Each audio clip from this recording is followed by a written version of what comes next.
د رسول الله صلی الله علیه وسلم د صحابه قربانی ډیره ده نو په تمام امت کې په تمام امتونو کې چې څومره انبیا دي او د هغه انبیا او صحابه دي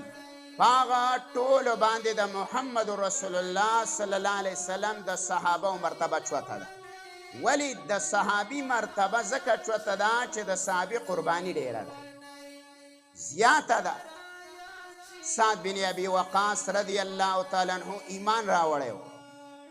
او مورې خوراک بند کو او زه به خوراک نه کومه نه به څښاک کومه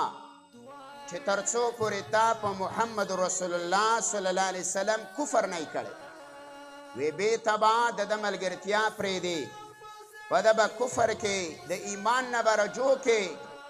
ایمان به بیرته رد کې هغه صحابي رالی رسول الله صلی الله علیه وسلم سره مشوره وکړه د الله نبي نه پوښتنه وکړه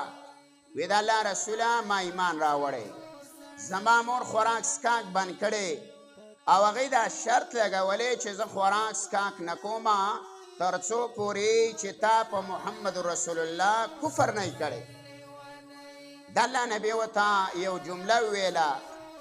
رسول الله صلی الله علیه وسلم ورته وایي وی ساده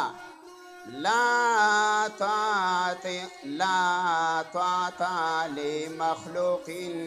في معصية الخالق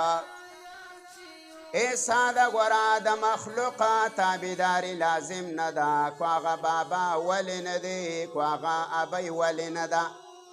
او کو هغه بی ورور ولې نه دی کو هغه بچې ولې نه دی کو هغه بیبي ولې نه ده په څه کې لازم نه ده لا طاعة لمخلوق في معصية الخالق د الله په نافرمانی کې به د مخلوقات تابعداري نه کوي نه د دې تابعداري نه چلیږي بس هغه منه وسلم نه خبره یې واورېدله او د مور خوا لاړې ویل دا خو د یوه ساه ده او چې داسې د په دې بدن کې سل ساګانې شي یو یو جدا جدا وزي هم د محمد رسول الله ملګرتیا وی نه پرېږدمه هغې ته پته ولګېده چې د د ایمان په قوي درجه کې دی او مضبوط شوی دی راسخ شوی دی بس خوراک څښاک یې شروع